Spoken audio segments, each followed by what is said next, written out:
கைப்போது மலர் தூவி காதலித்து வானோர்கள் முப்போதும் முடிசாய்த்து தொழ நின்ற முதல்வனை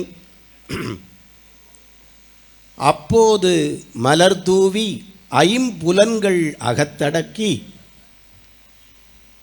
எப்போதும் இனியானை என் மனத்தே வைத்தேனே.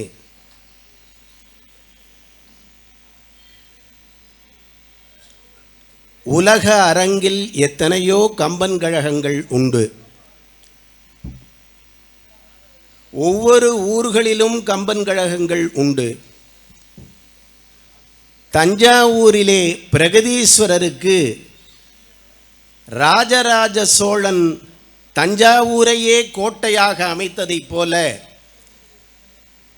இந்த புதுக்கோட்டை சமஸ்தானத்தையே கம்பனுக்கு கோட்டையாக அமைத்த ஒரே கம்பன் கழகம் புதுக்கோட்டை கம்பன் கழகம்.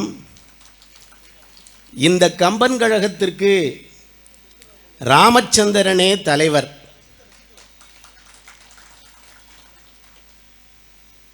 இனிமையாக வரவேற்று கம்பன் கழகத்தினுடைய குடும்பம் என்ற வகையில் உரிமையோடு உபசரித்து இசைபட இந்த கம்பன் கழகத்தினுடைய செயலாளராக பணிபுரிந்து வருகின்ற அருமை சகோதரி உள்ளிட்ட தங்கள் குடும்ப விழாவாக இந்த கம்பன் விழாவை நடத்துகிற புதுக்கோட்டை கம்பன் கழகத்தினுடைய நிர்வாக பெருமக்கள், மேடையிலே வீற்றிருக்கின்ற மாண்பகை நீதிபதி பெருமக்கள், பெரியோர்கள், சான்றோர்கள், ஒவ்வொரு நாளும் கம்பனை கற்பதில் புதிதாக பிறக்கின்ற அரிய புதுக்கோட்டை கம்பரசிக பெருமக்கள், உங்கள் அனைவருக்கும் எனது பணிவன்பான வணக்கங்கள். வராது வந்த நாயகன். வராது வருவது என்றால் என்ன? நம்முடைய பொருளின் இருப்பு ஆடிட்டருக்கு தெரியும், உடலின் இருப்பு மருத்துவருக்கு தெரியும், கல்வியினுடைய இருப்பு ஆசிரியருக்கு தெரியும். ஒவ்வொரு இருப்பும் ஒவ்வொருவருக்கு தெரியும். ஆனால் நம்முடைய அறிவினுடைய இருப்பு யாருக்கு தெரியும் தெரியுமா? கல்யாணம் ஆகி 5 வருஷத்தில் நம்முடைய மனைவிக்கு மட்டும்தான் தெரியும். ஒரு நாள் இந்த கரோனா நேரத்தில் பழைய ஃபோட்டோவெல்லாம் நான் பார்த்துட்டு இருந்தேன். அப்போ ஒரு ஃபோட்டோவில் நான் ரொம்ப சின்ன வயசில் இருந்தப்போ நான் சொன்ன மனைவிட்ட, பார் அப்போல்லாம் எனக்கு சுத்தமாக அறிவு தெரியாது, எப்படி இருக்கிறேன் பார் ஃபோட்டோவில் என்று சொன்னேன். ஒரே வார்த்தை சொன்னால், இப்போ மட்டும் என்ன என்று சொன்னாள். எனக்கு ஒரு மாதிரி ஆயிடுச்சு. என்னடா அது இத்தனை வருஷமாக பேசிகிட்டு இருக்கிறோம், இப்படி சொல்லிட்டாளேன்னு சொல்லி நான் சொன்னேன், நீ ஒரு கேள்வி கேளு, நான் அதற்கு பதில் சொல்லிட்டேன்னா என்னுடைய அறிவு இருப்பு தெரியும்னு. உடனே ஒரு கேள்வி கேட்டால், நல்ல வேலை சாதாரணமான கேள்வி தான். கம்பனில் இருந்து நான் சரியாக சொன்ன உடனே அடுத்த வார்த்தை ஒன்று சொன்னால், ரொம்ப முக்கியம், பரவாயில்லையே உங்களுக்கு கூட அப்பப்போ வேலை செய்தே அப்படின்னு சொல்லி சொன்னான். அவள் எனக்கு இல்லை என்று முடிவு செய்த ஒன்று அவள் அறியாமலேயே அதிசயமாய் வெளிப்பட்டது அல்லவா? அதுதான் வராது வருவது. விராடன் சொல்கிறான், இந்த உலகத்தில் 1000 பசுக்கள் இருந்தாலும் கூட ஒரு கன்றினை பார்த்து இது என்னுடைய கன்று என்று, 1000 கன்றுகள் இருந்தாலும் தாய் பசு கன்றினை அறிகிறது, தன் கன்றினை அறிகிறது. 1000 பசுக்கள் இருந்தாலும் கன்று தன் தாயை இனம் காணுகிறது. உலகத்திற்கெல்லாம் தாயாக இருக்கிற இறைவனை மாயையினால் இந்த உலகம் அறியாமையினால் கண்டுகொள்ளவில்லையே என்று சொல்லி ஒரு வாசகத்தை கம்பன் சொல்லுகிறான். இந்த உலகத்திற்கு யார் வருவதற்கு அரிது என்று நினைக்கிறார்களோ அவர்களுக்கு மிக எளிமையாக வருவதுதான் வராது வந்த நாயகன். இப்போ ராமனுக்கு அப்புறம் வருவோம். முதலில் கலையில் கவிதையில் வராது வந்த நாயகன் யார் தெரியுமா? கவிதையில் வராது வந்த நாயகன் யார் தெரியுமா? மனிதன் அறத்தோடு வாழ்வதற்கு திருக்குறளை வாசிக்க வேண்டும். சித்தமலம் அறிவித்து மனிதன் தெய்வமாக மாறுவதற்கு திருவாசகத்தை ஓத வேண்டும். ஆனால் மனித மனம் செம்மைப்பட்டு மனிதன் மனிதனாக வாழ்வதற்கு கம்பனை கேட்டு கற்றே ஆக வேண்டும். இந்த கம்பன் எதற்கு வராது வந்தான் தெரியுமா?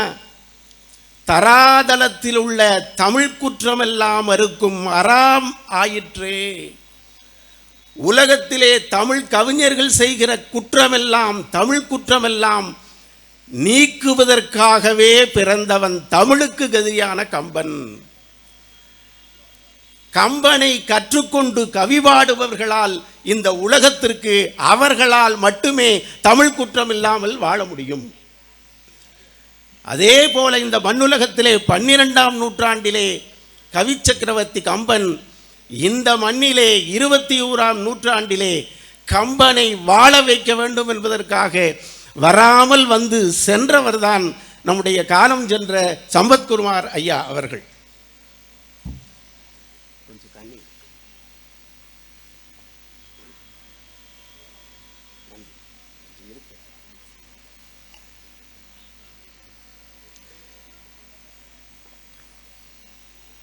ராமன் வானின்று இணைந்து வரம்பிகந்த மாபூதத்து வைப்பு எங்கும் ஊனும் உடலும் உணர்வும் போல் உள்ளும் புறத்தும் உளநன்ப என்று எதற்காக இந்த உலகத்தில் வராது வந்தான்?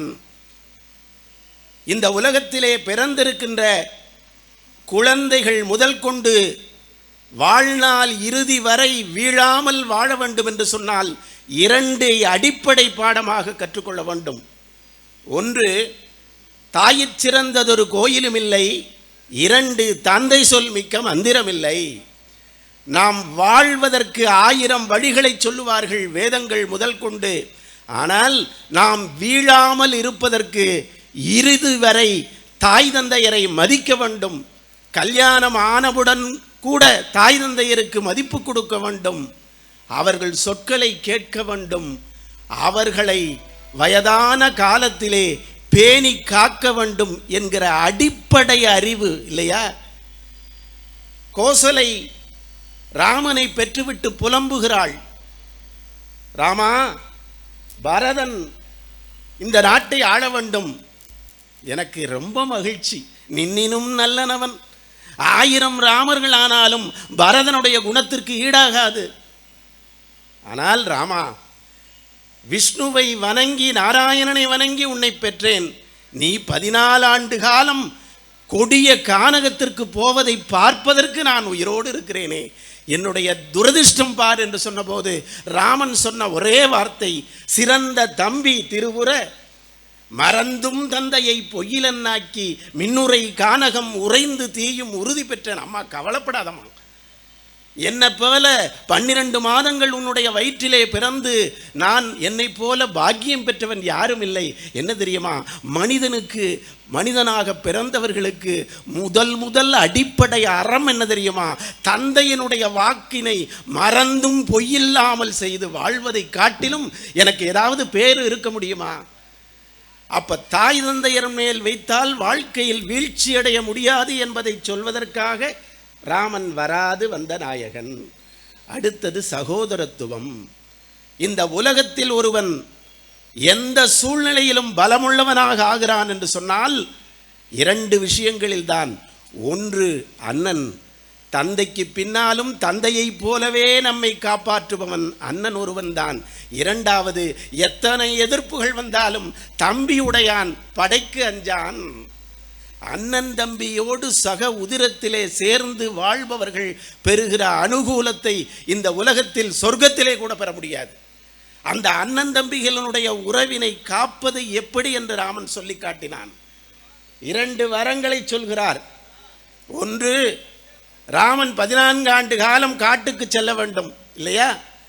அப்பொழுது கம்பர் அவனுடைய முகத்தினை சொன்னார், இப்பொழுது எம்மனோர்க்கு இயம்புவதற்கு எளிதே அரிதே என்று சொன்னார்.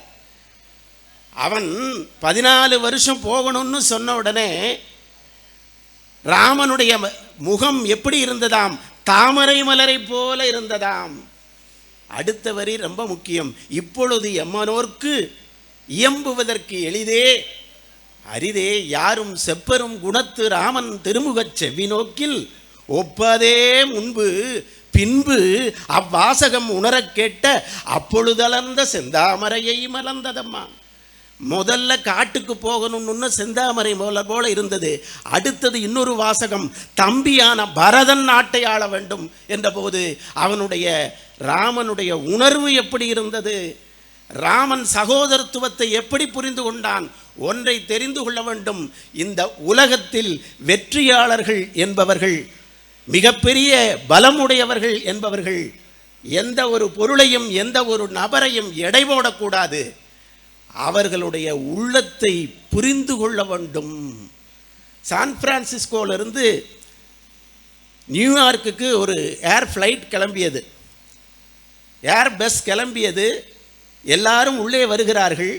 அதில் எக்ஸிக்யூட்டிவ் கிளாஸ். அந்த எக்ஸிக்யூட்டிவ் கிளாஸில் அமெரிக்காவில் மிகப்பெரிய கனவான்கள் எல்லாம் வந்து அமர்கிறார்கள். அப்பொழுது ஒருவர் மட்டும் அந்த எக்ஸிக்யூட்டிவ் கிளாஸில் எந்த விதமான பகட்டு இல்லை, எந்த விதமான ஆடம்பரம் இல்லை, பந்தா இல்லை, வெறும் ஒரு கருப்பு டிஷர்ட் ஒரு பேண்ட் போட்டு அமர்ந்திருக்கிறார்கள். நம்முடைய நீதிபதி அவர்கள் எப்படி ஆண்டமைந்து அமர்ந்திருக்கிறார்கள் அதுபோல அவர்களும் அமர்ந்திருந்தார்கள். மிகப்பெரிய அந்த இடத்திலே ஏர் ஹாஸ்டஸ் ஜோசிகா தாம்சன் என்பவர் எல்லாருக்கும் பண்ணி கொடுத்துருந்தது பார்த்துட்டு அங்கே 30 பேர் அமர்ந்திருந்ததை இவரை பார்த்து விட்டு ஆச்சரியம் அடைந்து விட்டார்கள். என்ன ஒரு பந்தா எதுவுமே இல்லை, வெறும் மினரல் வாட்டரோட சரி. இப்படி தான் குடிச்சிட்டு உட்கார்ந்துட்டு இருந்தார். எதுவுமே கேட்கல. என்ன பண்ணுறது அதிசயமாக போச்சு. வரலாற்றில் இந்த எக்ஸிக்யூட்டிவ் கிளாஸில் வெறும் தண்ணியும் மட்டும் குடிச்சிட்டு உட்கார், அது எந்த பந்தாவும் இல்லை. முதல் முறை போய் அந்த போர்டிங் பாஸை செக் செய்தார். எக்ஸிக்யூட்டிவ் கிளாஸ்லையும் எங்கேயுமே போர்டிங் பாஸ் செக் பண்ணவே கூடாது, அது ஒரு அவமானம். மீண்டும் ஒரு முறை போய் அந்த பெண்ணு அந்த எக்ஸிக்யூட்டிவ் கிளாஸில் இருக்கக்கூடியவர்களை அவரை பார்த்து பண்ணார். அவர் இட்ஸ் ஓகே என்று சொல்லிவிட்டார். உள்ளே போகிற போது அந்த பைலட் ஒரு இன்ஃபர்மேஷன் வருகிறது. இந்த A42 என்கிற சீட்டிலே அமர்ந்திருக்கிறவர் சாதாரண மனிதர் இல்லை அம்மா, அவர் சுந்தர் பிச்சை கூகுளினுடைய CEO என்று சொன்னார். வியர்த்து போய்விட்டது. கண்டிப்பாக தண்டனை உண்டு. இவர்களை போய் செக் செய்துங்கிறது, அவங்களுடைய போர்டிங் பாஸை கண்காணிப்பது என்பது, மீண்டும் பரீட்சை செய்வது எவ்வளோ பெரிய தவறு. வியர்த்து போய் காலில் விழுகாத பொருளாக கெஞ்சினார்கள். அப்போ சிரித்து கொண்டே சுந்தர் பிச்சை சொன்னார், இது ஒன்றும் எனக்கு பிரச்சனை இல்லை, ஒன்றை தெரிந்து கொள்ள வேண்டும், our greatest power lies in not judging others but to understanding them. நம்முடைய வலிமை என்பது ஒவ்வொரு விஷயத்திலும் அறிவினால் மற்றவர்களை எடை போடுவது அல்ல, அவர்களுடைய உள்ளார்ந்தமான அன்பினையும் ஆற்றலையும் புரிந்து கொள்ள வேண்டும். புத்தகங்களை அட்டையினுடைய அழகை கொண்டு எடை போடாதீர்கள், உள்ளே இருக்கிற விஷயங்களை சொல்லி எடை போடுங்கள் என்று சொன்னார். சகோதரத்துவம் இன்றைக்கு எப்படியெல்லாம் இருக்கிறது என்று நீதிபதியை வைத்துக்கொண்டு நான் சொல்ல வேண்டியதில்லை.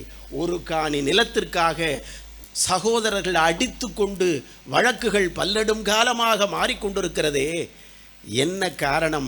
ஒவ்வொருவருடைய உள்ளத்தையும் புரிந்து கொள்ள வேண்டும் என்று ராமன் சொன்னான். லக்ஷ்மணன், நம்முடைய பரதன் என்பவன் எப்படிப்பட்டவன் தெரியுமா? அவன் சாதாரணவன் அல்ல, குணவான், என்னையே நினைத்து கொண்டிருக்கின்றவன், சத்தியம் தவறாதவன், தியாகத்தால் உருவானவன். என்னை விட அயோத்தியை ஆள்வதற்கு பரதன் தான் தகுதியானவன் என்பதை ராமன் உணர்ந்து கொண்டான். சகோதரத்துவத்தை நிலைநாட்டுவதற்காக வராது வந்த நாயகன். மூன்றாவது, ஒருவரை எப்படி அடையாளம் காண வேண்டும், எப்படி ஒருவரை அளக்க வேண்டும். எப்படி அளக்க வேண்டும்? இப்பெல்லாம் நம்ம பதவியினால், புகழ்னால், அதிகாரத்தினால், செல்வத்தினால், அந்தஸ்தினால், மொழியினால், வகுப்பினால், ஜாதியினால், மதத்தினால் ஒவ்வொருவரையும் அளந்து கொண்டிருக்கிறோம். ஒருவரை எப்படி அளக்க வேண்டும் என்பதை ராமன் உருவாக்கி காட்டினான். அழகாக கனியம் பூங்குன்றனார் சொன்னாரே, கல்பொருது இறங்கும் மல்லற் பேரியாற்று நீர்வழிப்படுவோம் புனைபோலார் உயிர் முறைவழிப்படுவோம் என்பதை சான்றோர் காட்சியில் தெளிந்தனன். ஆதலின் மாட்சியின் பெரியோரை வியத்தலும் இளமே, சிறியோரை இகழ்தல் அதனினும் இளமே. பிறப்போக்கும் எல்லா உயிர்க்கும். அங்கே உட்கார்ந்திருக்கிறான், கொண்டு வருகிறான் எல்லா பொருள்களையும் குகன். அருகிலே ராமன் அமர்ந்திருக்கிற போது ரிஷிகள், யோகிகள், ஞானிகள், உயர்தரப்பிலே இருக்கின்ற அத்தனை பேரும் உட்கார்ந்திருக்கிறார்கள். கருத்த மேனியோடு முடை நாற்றத்தோரு வேடுவர் தலைவனாக கையிலே பழங்களை கொண்டு வந்தான், தேனை கொண்டு வந்தான். பரவாயில்லை, ராமனும் ரிஷிகளும் இருக்கிற இடத்திற்கு என்ன கொண்டு வந்தான்? மீனை கொண்டு வந்தான் சமைத்து. ராமன் என்ன சொன்னான் தெரியுமா? அரிய தாம் உவப்ப உள்ளத்து அன்பினால் அமைந்த காதல் தெரிதர கொணர்ந்தனன் என்றால் அமிழ்தினும் சீர்த்தான்றோ. பரிவினில் தளியது என்னின் எம்மனோர்க்கு பவித்திரம் உரியன யானும் இனிதில் உண்டோம் அல்லவா. அவர்களெல்லாம் வியக்கிற அளவிற்கு, முனிவர்களும் யோகிகளும் விருகிற அளவிற்கு இவனுடைய உள்ளத்தை பார்க்க வேண்டும். இவனுடைய உள்ளத்திலே என்மேல் அன்பினால் அமைந்த பக்தி அமைந்திருக்கின்றது என்ற வகையில் அந்த அன்பினால் அமைந்த பக்தியினால் அந்த குகனை தன்னுடைய முதல் தம்பியாக ஏற்றுக்கொண்டான் என்று சொன்னால், உலகத்தில் மனிதனை மனிதன் அன்பினால் அளக்க வேண்டும், அவர்களுடைய உள்ளத்து குணத்தினால் அளக்க வேண்டும். இது மூன்றாவது நிலை. நாலாவது வாலி. வாலியை போல ஒரு பக்தன் இங்கே பார்க்க முடியாது. நாமெல்லாம் கேட்டது மறைந்து நின்று கொன்றது என்னன்னு தான் கம்மன் விழாவில் நிறைய கேட்டுட்டு இருக்கோம். ஆனால் வாலி ஒருவன் தான் முதலில் திவ்ய தேசத்திலே மங்களாசாசனம் பாடினார்களே, அங்கே இருக்கின்ற ஆழ்வார்கள் எல்லாம் முதலில் மங்களாசாசனம் பாடியது யார் தெரியுமா? வாலி ஒருத்தன் தாங்க. வாலி ஒருத்தன் தான். அங்கதன் அழுகிறான், அப்பாவை இப்படி மறைஞ்சிருந்து கொண்டுட்டாங்களேன்னு. அங்கதனை பார்த்து மங்களாசாசனம் பாடுகிறார். என்ன பாடுகிறார்? தோன்றலும் இரத்தல் தானும் துகளற துணிந்து நோக்கின் மூன்று உலகத்தினார்க்கும் மூலத்தால் முடிந்த அன்றே யான் செய்தவத்தால் எனக்கு இவ்விருதி வந்து இசைந்தது. யார்க்கும் சான்று என நின்ற வீரன் தாமே வந்து வீடு தந்தான். என்னடா கம்பன் கழக செயலாளர் பேசுகிறதோட பாடுறாங்களேன்னு நினைக்கப்படாது. ஒரு குரங்கு எப்படி பாடும்னு பாடி காமிச்சார். அந்த வகையில் வாலியினுடைய மனோபாவம் பாருங்கள். ஒரு முதிர்ந்த பக்தன் என்பவன் யார் தெரியுமா? ஒரு முதிர்ந்த பக்தன் என்பவன் யார் தெரியுமா? முதலாக தனக்கு இறைவன் நல்லது செய்தான் என்பதற்காக, அந்த நல்லதற்காக வழிபடுபவன் அல்ல பக்தன். எத்தகைய துன்பங்கள் வந்தாலும் அது இறையருளால் எனக்கு கொடுக்கப்பட்டது என்று நினைத்தால் அவன்தான் சிறந்த பக்தன். ஆதிசங்கரர் தேவியினுடைய சந்நிதியிலே சென்று சொன்னார், தேவி, நீ எனக்கு கொடுக்குற கல்வி, செல்வம், புகழ், பதவி, அந்தஸ்து எல்லாமே என்ன தெரியுமா? நீ தருகிற பிரசாதம். ஆனால் இவற்றையெல்லாம் இழந்து நான் வாழ்க்கையிலே படுகிற துன்பம் என்ன தெரியுமா? நீ எனக்கு தருகிற மகா பிரசாதம் என்று சொன்னார். யோகி சூரத்குமார் நமக்கு தெரியும், 30 நாள் கொலை பட்டினி இருப்பார். ஒரு 2 நாள் தான் அவருக்கு நல்ல உணவு கிடைக்கும். நல்ல உணவு கிடைத்ததப்போ இது அப்பன் செய்யலம்பார். பட்டினி இருந்தப்போ என்ன சொல்லுவார் தெரியுமா? இது என் அப்பன் அண்ணாமலையாருடைய திருவருட்கருணை என்று சொல்லுவார். நன்றே வருகினும் தீதே விளைகினும் நான் அறிவது ஒன்றேகுமில்லை என்று அவனுடைய அடியினை பற்றி கொண்டிருக்கின்ற முழுமையான முதிர்ந்த பக்தர்கள் இறைவன் துன்பம் தந்தாலும் கூட தான் அதற்கு அவன் நமக்கு நன்மையே தருகிறான் என்று நினைப்பதுதான். வாலியை போல ஒரு முதிர்ந்த பக்தன் இருக்க முடியாது. அவன் என்ன சொன்னான்? அங்கதா அழுகாதே, யாருக்கும் சான்று என நிற்கின்ற அந்த பரம்பொருளே ராமனாக வந்து தேடி வந்து நான் செய்த தவத்தினால் எனக்கு முக்தி தந்திருக்கிறது, இது யார் பெறுவார்கள் என்று ஒரு தோய்ந்த பக்தனுக்கு இறைவன் நாடி வந்து வீடு பேற்றை தருவதற்காக ராமன் வராது வந்தான். இன்னும் ஒரே செய்திகளை 5 நிமிடத்தில் சொல்லி நிறைவு செய்கிறேன். செயலாளர் அருகிலே வருகிற போதே அந்த முஸ்தீபு தெரிகிறது. நான் எத்தனை பேர்த்துக்கு போய் பின்னாடி நின்று இருப்பேன் திருப்பூர் கம்மன் விழாவில். அப்போ நமக்கு ஒருத்தர் நிற்கணும்ல. இந்த உலகத்தில் மேலான ஒன்று எது தெரியுமா? பக்தியா, அன்பா? எது மேலான ஒன்று? 5வது வேதம் படைத்த வியாச பகவான் சொன்னார், அறிவிற் சிறந்த கண்களும் இல்லை, அன்பிற் சிறந்த தவமும் இல்லை, ஆசையிற் சிறந்த துக்கமும் இல்லை, தொண்டிற் சிறந்த சுகமும் இல்லை. எவ்வளவு பக்தியும் எவ்வளவு இருந்தாலும் கூட இங்கே எல்லாம் இந்த கம்பன் விழாவிற்காக வள்ளல்களாக இருந்து நிதியுதவி செய்து திருத்தொண்டு செய்கிறார்களே. திருத்தொண்டு சிறந்த சுகம் வாழ்க்கையிலே எதுவுமே இல்லை என்று சொன்னார்கள். திருத்தொண்டு செய்தவன் யார் என்று நமக்கு தெரியும், அனுமன். அனுமனை போல தொண்டு செய்தவர்கள் யாராவது உண்டா? அச்சாணி என்று சொன்னார் கம்பர். ராமனையும் சீதையையும் இணைத்தான், கத்தி ரெண்டா பிரிக்கும். அச்சாணி பிரிந்த இரண்டை ஒன்றாக சேர்க்கும். ராமனையும் சீதையையும் தன்னுடைய தொண்டினால் இணைத்தான். ராமனையும் லக்ஷ்மணனை சஞ்சீவி மலையை எடுத்து வந்து உயிர் பிழைப்பித்து ராமனோடு இணைத்தான். இப்படி எல்லாவற்றையும் இணைத்தான். பரதன் உரிய காலத்தில் அண்ணன் வரவில்லை என்று சொல்லி தீக்குளித்த போது ஓடோடி வந்து அவன் என்ன செய்தான் தெரியுமா? ராம நாமத்தை சொல்லி வந்துவிட்டார் என்று பரதனுடைய உயிரை மீட்டு ராமனோடு சேர்த்து வைத்தார். இப்படிப்பட்ட அந்த தொண்டு செய்கின்ற அனுமனுக்கு வராது வந்த நாயகன் என்ன கொடுத்தார்? பொன்னை கொடுக்க முடியுமா? பொருளை கொடுக்க முடியுமா? மாருதி தன்னை ஐயன் மகிழ்ந்து அமர்ந்து இனிது அருளின் நோக்கி நீ செய்த பேர் உதவிக்கு யான் செய் செயல் பிரிது உண்டோ? பைம்பூன் போர் உதவிய தின்தோளாய் என்னை புல்லுற பொல்லுக என்று சொன்னான். என்னை அனுமனை மேலே நிறுத்தி என்னை நீ தழுவிக்கொள் என்று சொன்னார். இந்த உலகத்தில் தொண்டு செய்பவர்களுக்கு பரம்பொருளாகிய ராமன் தன்னையே தருவதற்கு வராது வந்திருக்கிறான். நிறைவாக ஒரே ஒரு கருத்து, வராது வந்த நாயகன் உண்டு, அதே போல வராது வந்த நாயகி யார்? அவள்தான் சீதை. அனுமன் சொன்னான், கோசலையினுடைய வயிற்றிலே 12 மாதங்கள் இருந்த ராமன் தெய்வம் மனித கருவறையிலே இல்லாமல் விண்ணிலே இருந்து மகாலட்சுமியாய் மண்ணிலே தோன்றிய சீதை பெருந்தெய்வம். சீதை எப்படி பெருந்தெய்வமானால் தெரியுமா? ராமன் அனுமனுக்கு தன்னையே கொடுத்தான். சீதை என்ன கொடுத்தால் தெரியுமா? பாளியன் தடந்தோல் வீர துணையிலேன் பரிவு தீர்த்த வாழிய வல்லலே யான் மறிவிலா மனத்தேனின் ஊழியோர் பகலாய் ஓதும் ஆண்டலாம் உலகம் ஏழும் ஏழும் வீவுற்ற சான்றும் இன்று என இருத்தி என்றாள்.